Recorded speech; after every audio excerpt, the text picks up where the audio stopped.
దేశానికి అన్నం పెట్టే రైతన్నలపై పగబట్టినట్లుగా వ్యవహరిస్తుంది రేవంత్ సర్కార్. యాసంగి సీజన్లో కోతలు మొదలైన ఉమ్మడి నల్లగొండ జిల్లాలో 10% కేంద్రంలోనూ ధాన్యం కొనుగోలు ప్రారంభం కాలేదు. దీంతో ప్రైవేటు రైస్ మిల్లుల ముందు అన్నదాతలు పడిగాపులు కాస్తున్నారు. జిల్లా నుంచి 2 మంత్రులున్నా రైతులకు ఒరిగిందేమీ లేదని మండిపడుతున్నారు.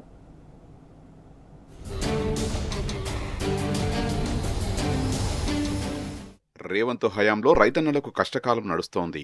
ఆరుగాలం కష్టపడి పండించిన పంటను అమ్ముకుందామంటే దిక్కే లేకుండా పోయింది.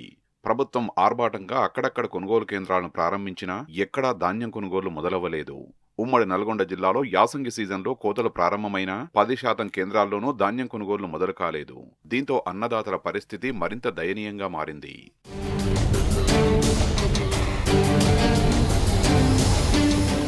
ఉమ్మడి నల్లగొండ జిల్లాలో సాగర్ ఎడమకాలువతో పాటు బోరుబావుల కింద ఈ యాసంగి సీజన్లో 12 లక్షల ఎకరాల్లో వరిని సాగు చేశారు రైతులు.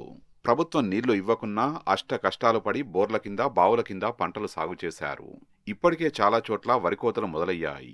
ధాన్యం మార్కెట్లోకి వచ్చేసింది. అయినా ప్రభుత్వం ధాన్యం కొనుగోలు కేంద్రాలను తెరవలేదు. ఉమ్మడి జిల్లాలో 700 కొనుగోలు కేంద్రాలను ఏర్పాటు చేయాల్సి ఉండగా కేవలం 100 కేంద్రాలను ప్రారంభించి మమా అనిపించారు. అందులోనూ సగం చోట్ల కూడా ధాన్యం కొనుగోళ్లు ఇంకా ప్రారంభం కాలేదు. కనీసం జిల్లా స్థాయిలో సమీక్ష కూడా నిర్వహించడం లేదు. దీన్ని బట్టే ధాన్యం కొనుగోళ్లపై ప్రభుత్వానికి ఎంత చిత్తశుద్ధి ఉందో అర్థం చేసుకోవచ్చు. నేను పంట కోసి వడ్ల కళ్ళంలోకి వడ్లు తీసుకొచ్చి వారం రోజులు అయింది. వారం రోజులైనా కూడా ఇంతవరకు కాంటాలు మొదలు కాలేదు. మరియు ఎండాకాలం ఇది సాయంత్రం కాగానే వానలు గాలి దుమానం ఉండడం వల్ల రైతులు చాలా ఇబ్బంది పడుతున్నారు. అధికారులు గుర్తుంచుకొని త్వరగా కాంటాలు మొదలు పెట్టాలని మరియు అదేవిధంగా మద్దతు ధర కల్పించాలని కొనుగోలు చేయాలని నా డిమాండ్. ఇది మేము వరి కోసినాం 5 ఎకరాలు వడ్లు కళ్ళాలలో పోసినాం. ఇంతవరకు కొనుగోలు చేయలేదు. వారం రోజులు అయింది వడ్లు పోసి. రైతులు పొద్దుకంగానే భయం రాళ్ళవని ఆడబడుతుందో ఏం చేస్తుందో వడ్లు ఏం చేస్తాం అని రైతులకు ఇది ఒక భయం అవుతుంది. తొందరగా మీరు కొనుగోలు చేసి కోరుతున్నాం. ఉమ్మడి నల్గొండ జిల్లా నుంచి రేవంత్ కేబినెట్లో జిల్లాకు చెందిన 2 మంత్రులు కీలకంగా ఉన్నారు.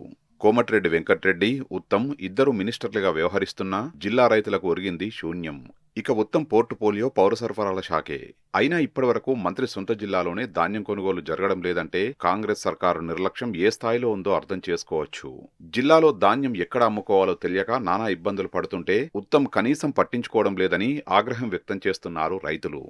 పోయినసారి ధాన్యం కొనుగోలు కేంద్రాలు ఏర్పాటు చేయడంలో నిర్లక్ష్యం వహించారు.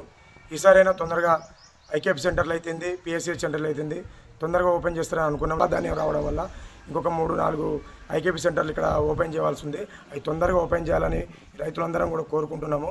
మాది ఒక 10 గుంటల పొలం ఉంది. 10 గుంటలు వెనుకో ముందు గింజలు వచ్చిరాని వానకి వచ్చిరాని నీళ్ళకి పంట పండితే ఆ పంట కొనుగోలు చేయాలని ఆ మార్కెట్లో వస్తే ఆ కొనుగోలు కావట్లేదు. అది చేయట్లేరు. వానలు దుమ్ములు వస్తున్నాయి. మరి అది కొనుగోలు చేసి మాకు బోనస్ ఒక 500 బోనస్ ఇచ్చి మాకు కొనుగోలు ఒక్క వడ్డీత్తు లేకుండా కొనుగోలు చేయాలని మేము కోరుకుంటున్నాం.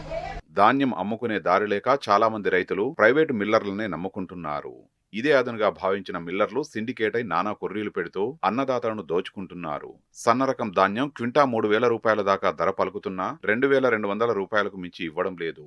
ఒకవేళ రైతులు ససేమిరా అంటే మిల్లుల గేట్లను మూసి రైతుల్ని ఇబ్బందులు పెడుతున్నారు. దీంతో చేసేదేమీ లేక రైతులు మిల్లర్లు చెప్పిన రేటుకు తమ ధాన్యాన్ని అమ్ముకొని నష్టపోవాల్సి వస్తోంది. పోయినసారి ఆ వడ్ల కేంద్రంలో 3 కేజీలు కింటాకు 3 కేజీల తరుగు తీసిండ్రు. అలాంటిది కాకుండా ఈసారి మద్దతు ధర మంచిగా ఇచ్చి ఆ వడ్లు తీసుకునే ప్రయత్నంలో ఆ 3 కేజీల తరుగు లేకుండా రైతులకు న్యాయం చేయాలి. అసలే ఈసారి కాలువలు వెనకకు వచ్చినాయి. ఆ పొలం పండించే విధానం లేక పొలాలు మొత్తం ఎండిపోయినాయి. సరే అంతో ఇంతో కష్టపడి రైతులు పండించుకున్నారు. ఈ పండించుకున్న వడ్లకు సరైన మద్దతు ధర ఇచ్చి అన్ని సెంటర్లలో ఆ వడ్లు మొత్తం పూర్తి స్థాయిలో పోయేటట్టు చేసి ఆ రైతులను ఇబ్బంది పెట్టకుండా కోరుకుంటున్నాం. మిల్లర్ల ఇష్టారాజ్యంతో ఉమ్మడి నల్లగొండ జిల్లా రైతులు దోపిడీకి గురవుతున్నా మంత్రుల్లో గాని అధికారుల్లో గాని కనీస చరణం లేదు.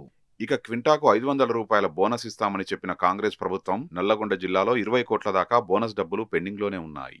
వ్యవసాయంపై ఇంత నిర్దయగా వ్యవహరిస్తున్న ప్రభుత్వం మరొకటి ఉండదని అన్నదాతలు మండిపడుతున్నారు.